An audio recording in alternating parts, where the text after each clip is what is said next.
The emergency room of St. Jude's Memorial was usually a symphony of controlled chaos, a predictable rhythm of beeping monitors, squeaking gurney wheels, and the sharp hiss of oxygen tanks.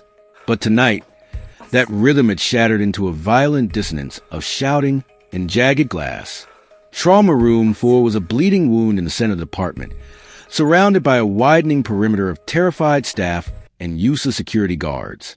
Inside the glass-walled bay, Kong Heinrich sat rigidly on the edge of bed like a wounded apex predator. His bespoke white dress shirt was soaked through the spreading map of crimson at his side, unmistakable evidence of a recent violent injury. In his right hand, he gripped a jagged shard of a broken saline bottle, his knuckles white tensed in a signal of lethal self-reliance. Heinrich was losing blood fast, his skin turning a sickly gray under the harsh fluorescent lights, but his eyes remained sharp and calculating, locked on the hallway with a focus that kept armed officers frozen. Dr. Aris, the chief resident, was red-faced and screaming commands that were being ignored, his authority dissolving against the raw kinetic threat inside the room. Taser him. Put him down before he bleeds out on my floor. Aris yelled, his voice cracking with panic. But the man in the room only swung the glass shard in a violent arc, a guttural warning ripping from his throat in a Korean dialect none of them understood.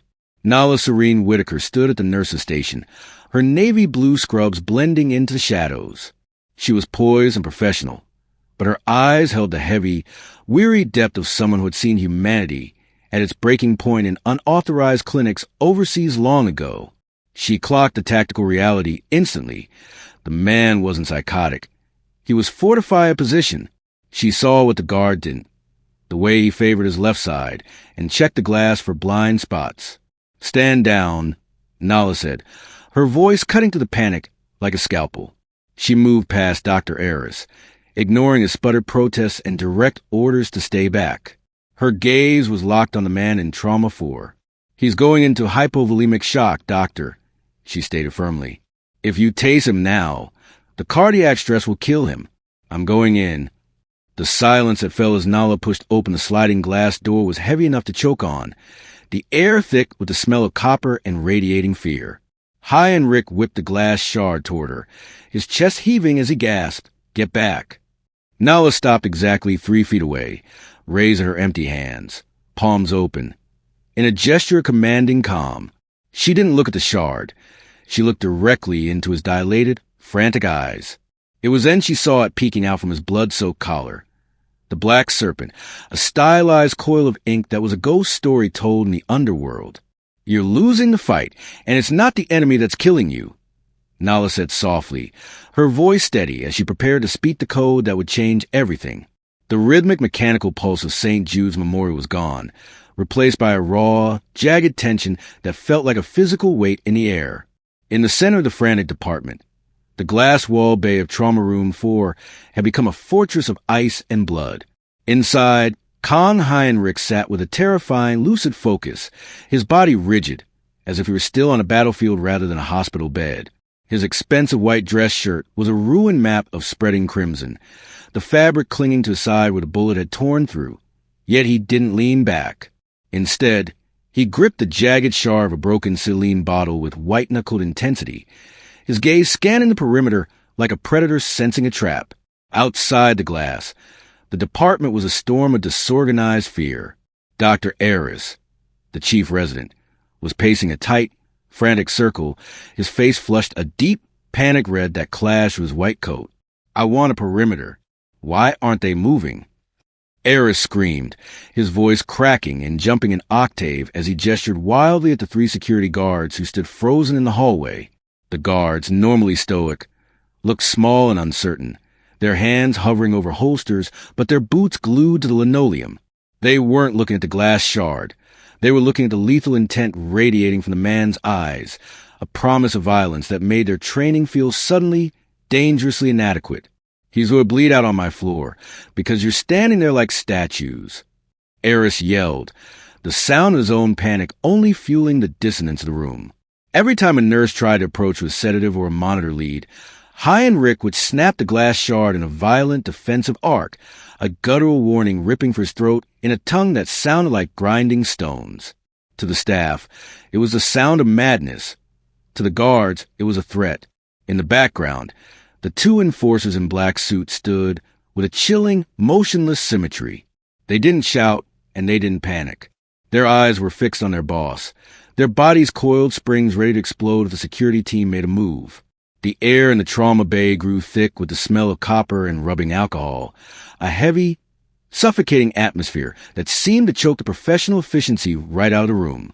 At the center of it all, Nala Serene Whitaker watched from a nurse's station. Her stillness a sharp contrast to Eris's frenetic energy. While Eris saw a patient refusing orders and security saw a threat to be neutralized, Nala saw the tactical reality. She watched the way Heinrich checked the reflection in the glass for blind spots and how he favored his left side to protect the wound. He wasn't a man losing his mind. He was a soldier fortifying his final position. As Eris reached for a radio to call for a tactical team, Nala finally stepped out of the shadows, her navy blue scrubs moving toward the epicenter of chaos. Nala Serene Whitaker didn't move toward the screaming. She moved toward the silence. From her vantage point at the edge of the nurse's station, the world seemed to slow down, the frantic movements of the residents and the panicked posturing of the guards blurring into a meaningless static.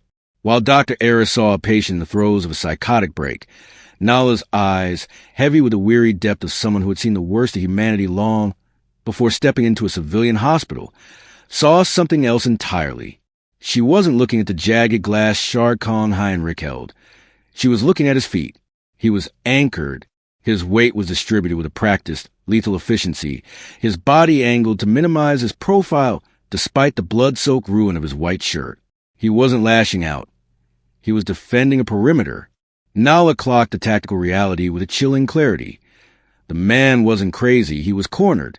She watched as he used a reflection in the glass bay to track the guard's blind spots, his jaw set in a line of restrained rage and suspicion. He was a king who refused to kneel, a wounded apex predator who viewed the entire ER staff not as healers, but as a secondary wave of enemies. The enforcers in the hallway remained a wall of immaculate black suits, their rigid posture mirroring the tension inside the room. They were the reason no one had breached the door, but they were also the reason the situation was spiraling toward a bloodbath. Nala saw the guards' fingers twitching near their holsters, their fear radiating in waves that only escalated Heinrich's need to fortify. She knew that if a single taser lead hit him, the resulting cardiac stress would stop his failing heart before he even hit the floor. In that moment of violent dissonance, Nala felt a familiar, cold stillness settle over her, the same stillness that kept her alive in the unauthorized clinics of the world's most dangerous port cities. She realized that the medical bureaucracy of St. Jude's was useless here. Dr. Eris's authority was dissolving because he was speaking a language of rules and regulations to a man who only understood the language of survival. Nala smoothed her navy blue scrubs, her hands steady, her focus sharpening until only the man behind the glass remained. She didn't need a sedative. She needed to bridge the underworld intersection. She stepped out of the shadows, her presence a scalpel cutting through the noise, preparing to walk into the kill zone where no one else dared to tread. The chaotic energy in the hallway reached a fever pitch as Dr. Eris snatched a radio from a nearby security guard, his knuckles white with frustration. "He's endangered himself and every member of my staff," Eris barked, his voice cracking under the strain of his dissolving authority. He turned to the guards, his face a mask of panicked resolve. "Taser him. Now! Put him down before he loses another liter of blood on my floor." The guards shifted, their hands finally moving with intent toward their holsters, the lethal tension in the air tightening like a bowstring. Nala Serene Whitaker stepped into the light, her navy blue scrubs a sharp, calm contrast to the frantic red in the doctor's face. She didn't shout, but her presence carried a weight that made the nearest guard pause mid-motion. "Stand down," she said, her voice low and cutting through the dissonance like a scalpel. Dr. Eris spun toward her, his eyes wide and incredulous. "Nurse Whitaker." "Get back to your station," he sputtered, reaching out to grab her arm to pull her away from the glass door. "This is a security matter now. We are neutralizing the threat." Nala shook his hand off without breaking her stride, her focus never wavering from the wounded man inside the bay. "He isn't a threat to be neutralized. He's a man in hypovolemic shock," she said, her tone clinical and cold. She turned her head slightly, fixing Eris with a look of heavy, weary depth. "Doctor, if you tase him now, the massive surge of adrenaline and cardiac stress will stop his heart before the barbs even finish discharging. You won't be saving him. You'll be executing him." Eris stepped in front of her, his chest heaving. "That is a direct order, nurse. Do not enter that room. You're unauthorized to engage with violent John Doe." Nala didn't blink. She looked past him at the enforcers in black suits who were already coiling. Their eyes narrowed as they watched the doctor's aggressive gestures. She knew what Eris didn't, that the men in the hallway were just as dangerous as the man with the glass shard. "I'm going in," she said, her voice a finality that left no room for further protest. She placed her hand on the handle of the sliding glass door, the sterile hospital lights reflecting off the surface as she prepared to cross the threshold into the underworld's territory. The silence that fell over the trauma bay as Nala Serene Whitaker pushed open the sliding glass door was heavy enough to choke on. The air inside the small, pressurized room was a suffocating cocktail of copper, rubbing alcohol, and aggressive, radiating fear. Every eye in the department was fixed on her navy blue scrubs as she crossed the threshold into the kill zone, leaving the safety of the hallway for the jagged reality of Trauma Room 4. Kong Heinrich reacted instantly. Despite the sickly gray pallor of his skin and the map of crimson soaking through his bespoke white shirt, he whipped the glass shard toward her in a violent arc. His chest heaved with the effort to stay conscious, his breath coming in ragged, shallow hitches. "Get back!" he rasped, his voice a dry, danger scrape of sound. His English was heavily accented, dripping with the defensive instinct of a man who expected only betrayal from the world outside his own. Nala didn't flinch. She stopped exactly 3 feet away, positioning herself within his reach, but outside his immediate line of attack. Slowly, she raised her empty hands, palms open, a gesture that signaled her lack of weapons while simultaneously commanding the space between them.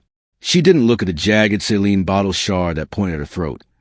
Instead, she looked directly into his eyes, which were dilated, frantic, and burning with a terrifying focus. Outside the glass, the enforcers in black suits tensed, their rigid posture mirroring the life-or-death gamble taking place inches away. Dr. Eris and security guards stood like statues, paralyzed by the raw kinetic threat radiating from the man on the bed. The beep of the heart monitor behind Heinrich seemed to grow louder, counting down the seconds as blood continued to drip steadily from the gunshot wound above his hip, pooling on the sterile linoleum. Nala stood her ground with a stillness that contrasted sharply with his frantic energy. She wasn't just a nurse in this room. She was a bridge to a past she had tried to bury, the only person in the hospital who recognized that the man before her wasn't a patient. He was a soldier waiting for a sign. "You're losing the fight," she said softly, her voice steady and low, cutting through his aggression like a scalpel. "And it's not the enemy that's killing you." Nala maintained her commanding calm, her open palms a silent bridge between her and a man who looked ready to kill for his next breath. As Kong Heinrich heaved the effort to remain upright, the movement caused the collar of his expensive, blood-ruined dress shirt to shift slightly against his neck. It was then that Nala saw it, a specific, stylized coil of a black serpent, the ink fading at the edges but the design unmistakable. The sight of the mark hit her with the force of physical blow, pulling her back to the shadows of the unauthorized clinics in the sprawling port cities overseas. It wasn't just decorative art. It was a brand of absolute loyalty, a ghost story told in the darkest corners of the underworld.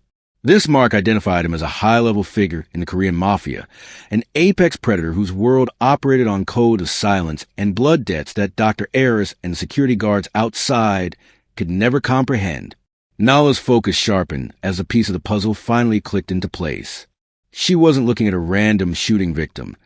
She was looking at a man who viewed the entire hospital as a trap. The Serpent meant he would never trust a civilian, and it meant he was prepared to die before being processed by a system he didn't control. Her mind raced through the protocols of that hidden world, the specific rules of engagement for a soldier of his rank. Outside the glass, the enforcers stood with rigid, alert hostility, their eyes locked on Nala as she lingered in the line of fire. They saw her pause, their hands tightening as they prepared to intervene the second their boss gave a word or the glass shard moved. To them, She was a variable they couldn't account for, a woman in navy blue scrubs who stood too close and showed too little fear. Nala didn't look back at the enforcers or the panicked doctor in the hallway. She kept her gaze fixed on Heinrich's dilated, frantic eyes, acknowledging the serpent without saying a word. The air in the room remained thick with the smell of copper and rubbing alcohol. But for Nala, the clinical setting had completely dissolved. She was back in the port cities, back in the world where medicine was a secondary concern of honor. She knew now that her medical degree wouldn't save him. Only the truth of her past would. The atmosphere inside Trauma Room 4 was thick with the suffocating smell of copper and aggressive fear, a silent war zone contained within 4 glass walls. Kong Heinrich remained perched on the edge of the bed like a wounded king, his knuckles white tense around a jagged shard of glass as his chest heaved with the effort to stay conscious. While Nala stood her ground, the tension behind her began to shift from a static threat into an active, lethal intent. The 2 enforcers in the hallway, immaculate in their black suits, were no longer merely standing guard. Their rigid posture had coiled into a predatory stance. Their eyes narrowed and locked onto the nurse, who dared to stand so close to their fallen leader. To them, every second Nala spent within arm's reach of Heinrich was a second of potential betrayal. They didn't see a caregiver. They saw a variable that could not be accounted for, a civilian who might be the final blade in their enemy's plan. One of the men shifted his weight, his hand moving toward the internal fold of his jacket in a slow, deliberate blur that signaled an imminent breach. The security guards and Dr. Eris instinctively scrambled backward, sensing the violent arc the situation was about to take. The enforcers were ready to storm the room, prepared to clear a path of blood to get their boss out of the hands of people they did not trust. Sensing the shift in the air without even turning her head, Nala Serene Whitaker maintained her focus on Heinrich's dilated, frantic eyes. With a composure that seemed to defy the chaos of the ER, she adjusted the angle of her raised, open palms. It wasn't a gesture of surrender to the men in the hallway. It was a commanding stop directed at the shadows behind her. She held her ground with a poise that signaled she understood the wall they represented, and that she was the only thing preventing them from making a fatal mistake. "Stay where you are," she said, her voice low but carrying a sharp, scalpel-like authority that cut through the frantic energy. She wasn't just speaking to the enforcers. She was asserting control over the entire kill zone. The men in black suits paused, momentarily paralyzed by the sheer, unwavering intent radiating from the nurse in navy blue scrubs. In that heavy silence, the heart monitor's beep continued its steady, desperate countdown, a reminder that while the men fought for power, Heinrich was fighting for his life. Nala knew she had only seconds to bridge the gap before the enforcer's suspicion turned into a bloodbath, and she was the only one brave enough to speak the words that would prove she truly understood their world. The standoff within Trauma Room 4 tightened, until the very air seemed to vibrate with the threat of imminent violence.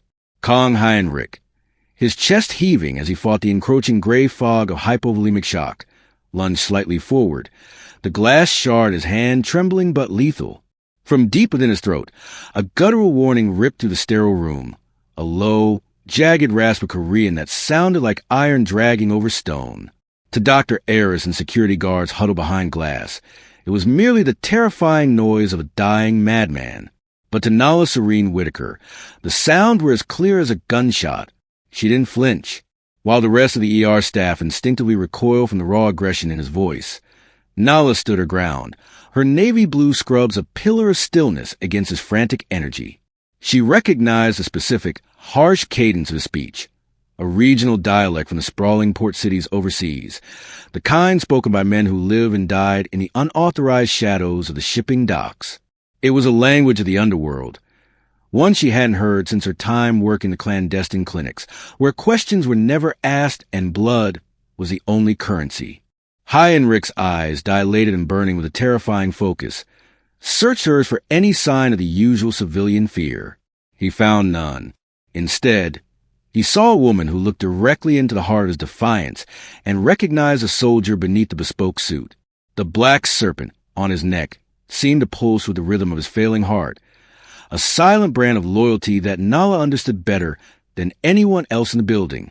Behind her, the enforcers in black suits remained a wall of alert hostility, their hands poised to breach the room the moment their boss's warning turned into a final command. They were men trained to react with violence, holding themselves back only because Nala's commanding calm had momentarily paralyzed their suspicion. The air in the bay remained thick with the smell of copper and rubbing alcohol, a clinical setting transformed into a high-stakes crossroads. "You're wasting your breath on threats I've already lived through," Nala said softly, her voice steady and low, cutting through his rasped warnings like a scalpel. She didn't look at the weapon. She looked at the man. She knew that his regional dialect wasn't just a way of speaking. It was a map of his history, a history she was about to prove she shared. The silence that followed her words was heavy enough to choke on, as the powerful Mafia boss and the poised nurse stood locked in a battle wills that only one of them could survive.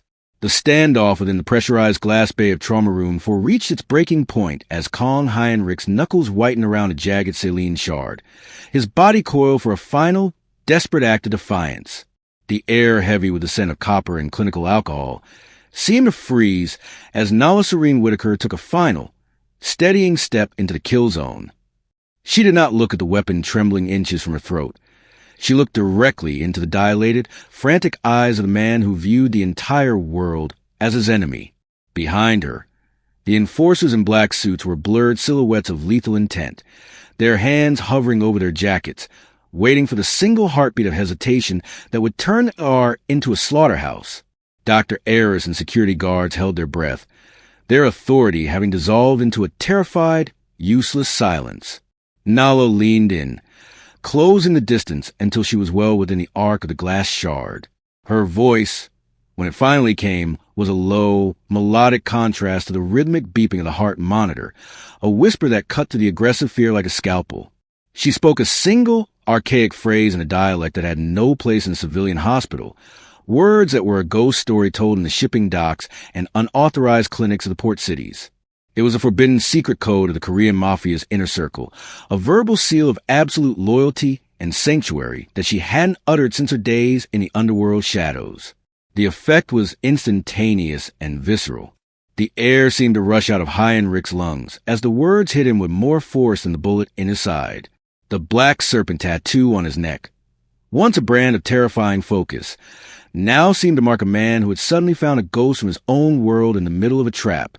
His jaw, which had been set in a line of restrained rage, slackened in a moment of pure, unadulterated shock.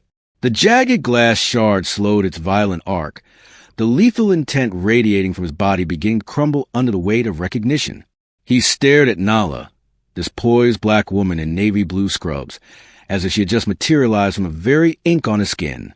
For the first time since he had been brought into St. Jude's, the wounded apex predator looked less like a threat and more like a man who realized he wasn't fighting alone. Outside the glass, the enforcers froze, their rigid suspicion replaced by a confused, heavy stillness as they watched their boss's reaction to the nurse's forbidden whisper. Nala didn't back away. She maintained her commanding calm, her open palm still raised in a gesture that now signaled a sacred truce. The secret code had done what no taser or sedative could. It had shattered the wall of the underworld intersection and forced the king to listen. The resonance of the forbidden code still hung in the clinical air of Trauma Room 4, a ghost story whispered in the heart of a modern hospital. For a heartbeat that felt like an eternity, Kong Heinrich remained frozen, his eyes searching Nala's with desperate, lucid focus that had shifted from lethal suspicion to a profound, bone-deep recognition. The black serpent on his neck seemed to settle as the tension drained from his jaw, the rigid posture of the king finally giving way to reality of his failing strength. Then, the sound that the entire department had been waiting for finally broke the silence. The sharp, musical clatter of glass hitting the linoleum floor. The jagged saline shard, which had held an entire security team at bay, fell from his white-knuckled hand.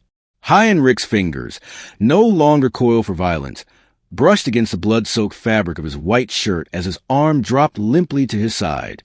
The wounded apex predator had finally retracted his claws. Heinrich's chest heaved with a final, ragged breath of defiance before he slumped back against the pillows, his body surrendering to the hypovolemic shock. He could no longer fight. His skin was a sickly, translucent gray under the harsh fluorescent lights, and his eyes, though still dilated and frantic, no longer tracked Nala as an enemy. He looked at her not with the gaze of a man being captured, but with the weary depth of a soldier who had finally found sanctuary in the most unlikely of places. Beyond the glass, the atmosphere of violent dissonance vanished as quickly as it had arrived. The enforcers in the hallway, whose hands had been hovering over their holsters, slowly lowered their arms, their rigid, alert hostility softening into a grim, professional respect. They watched through the bay window as their boss accepted the care of a woman, who was supposed to be a stranger, yet who had spoken the secret language of their world. Dr. Eris and security guards remained paralyzed, but their panic was now replaced by a stunned, heavy stillness. Nala didn't wait for the doctor's permission or the security team's approval. She stepped into the space where the weapon had just been, her navy blue scrubs moving with a commanding calm as she reached for the pressure dressings. She placed a steady hand on Heinrich's shoulder, a gesture of peace that he no longer flinched from. "The fight is over, Kong Heinrich," she whispered, her voice a low, steady scalpel that cut to the last of his aggressive fear. "You're safe now." As she began to work on the gunshot wound above his hip, the monitor's erratic beeping began to find a more stable, though fragile, rhythm, marking the moment the predator finally submitted to the only person brave enough to understand him. The transition from a standoff to a life-saving operation happened with the precision of a military maneuver, orchestrated entirely by Nala's commanding calm. As Kong Heinrich's head fell back, his eyes fluttering under the weight of his blood loss, Nala didn't wait for the stunned medical staff to recover. She stepped to the center of the room and began barked orders that cut through the lingering shock of the ER like a serrated blade. "I need 2 large-bore IVs, O-negative on a rapid infuser, and a surgical tray now," she commanded, her voice holding a weary depth that brooked no argument. Dr. Eris stumbled into the room, his face still a mask of pale confusion, but as he reached for the patient, a shadow fell over him. The 2 enforcers in black suits had breached the threshold, moving with a silent, rigid symmetry. They didn't interfere with the medical equipment, but they took up positions at the head of the bed, becoming a wall of immaculate, alert hostility. Their presence turned the clinical space into a fortress, their eyes tracking every movement of the doctor's hands with lethal suspicion. To anyone else, it was a nightmare of intimidation. To Nala, it was simply the reality of the underworld intersection she had stepped back into. "Doctor, focus on the arterial bleed or we lose him," Nala said, her hands moving with a poised, professional speed as she packed a gunshot wound above Heinrich's hip. The air in the room, once thick with aggressive fear, was now heavy with the smell of iron and the frantic, rhythmic beeping of the heart monitor. Under the harsh fluorescent lights, Nala was the only one who didn't flinch when the enforcer's jacket shifted, revealing the hints of weapons beneath. She worked in the space between the sterile hospital world and the violent Mafia reality, her navy blue scrubs becoming a bridge between the two. As the rapid infuser began to pump life back into Heinrich's veins, Nala caught the eye of the lead enforcer. She didn't look away, and she didn't show fear. She simply nodded once, a silent signal that she had the king's life in her hands, and she wouldn't let it slip. The enforcer remained a statue of controlled danger, but the lethal intent radiating from him seemed to anchor itself to her authority. Dr. Eris followed her lead, his ego and panic finally silenced by the sheer, kinetic pressure of the situation. In that jagged wound of a room, surrounded by men trained to kill, Nala Serene Whitaker performed the highest-stakes procedure of her life, proving that sometimes the only way to save a soul is to speak the language of its darkness. The rhythmic mechanical pulse of the ICU had finally returned to a steady, predictable cadence, a sharp contrast to the violent dissonance that had defined the night. Kong Heinrich lay against the white hospital sheets, his bespoke shirt gone and replaced by sterile dressings that covered the map of crimson on his side. As the anesthesia and the fog of hypovolemic shock began to lift, his eyes snapped open, not with the dilated panic of a wounded predator, but with the cold, sharp clarity of a man reclaiming his throne. He didn't reach for a weapon this time. He didn't need to. The 2 enforcers in black suits stood like twin pillars of shadow at the foot of his bed, their rigid posture a silent testament to the wall of protection they provided. But Heinrich's gaze ignored them entirely.